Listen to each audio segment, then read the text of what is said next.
Good morning. Today I want to recite a poem for you, but it's not really long enough to make a whole speech, so I'll start by giving you a little background about why this speech is significant to me. I first learned this poem. I first learned this poem almost exactly 50 years ago. It was the first poem I ever learned that wasn't a nursery rhyme. And I learned it because my father, who was a student at Berkeley at the time, I think he was taking a class where he had to recite a poem from memory.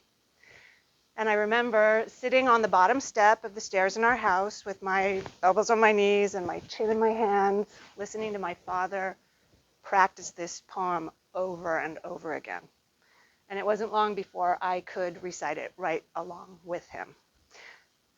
And some of you will remember that a few weeks ago I gave a speech about how information or ideas that we're exposed to when we're very small, usually before the age of 7, get down into our subconscious and lodge there and become part of the lens through which we view the world for the rest of our lives. And often we never question it. We don't even know it's in there, but it's guiding us. It's making decisions for us. Sometimes it can completely change the trajectory of our lives. And I think for me, this poem was one of those pieces of information. It got in there. I forgot the poem.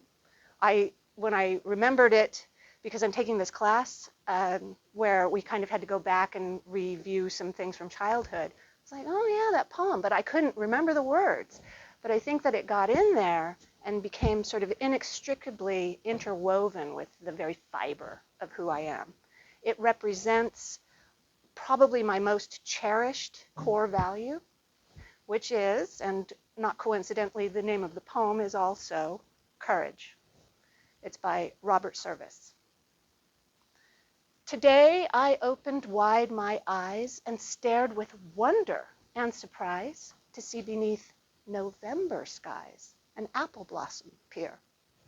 Upon a branch as bleak as night, it gleamed exultant on my sight, a fairy beacon burning bright of hope and cheer. Alas, I said, poor foolish thing, have you mistaken this for spring? Behold, the thrush has taken wing, and winter's near. Serene it seemed to lift its head. The winter's wrath I do not dread, because I am, it boldly said, a pioneer. And I shall see, some apple blossom must be first, with beauty's urgency to burst into a world for joy athirst. And so I dare, and I shall see what none shall see. December skies gloom over me, and mock them with my April glee and fearless fair. And I shall hear what none shall hear, the hardy robin piping clear, the storm king gallop dark and drear across the sky. And I shall know what none shall know, the silent kisses of the snow, the Christmas candle's silver glow before I die. Then, through your frost-gemmed window pane, one morning you will look in vain, my smile of delicate disdain no more to see. But though I pass before my time and perish in the grail and grime, maybe you'll have a little rhyme to spare for me.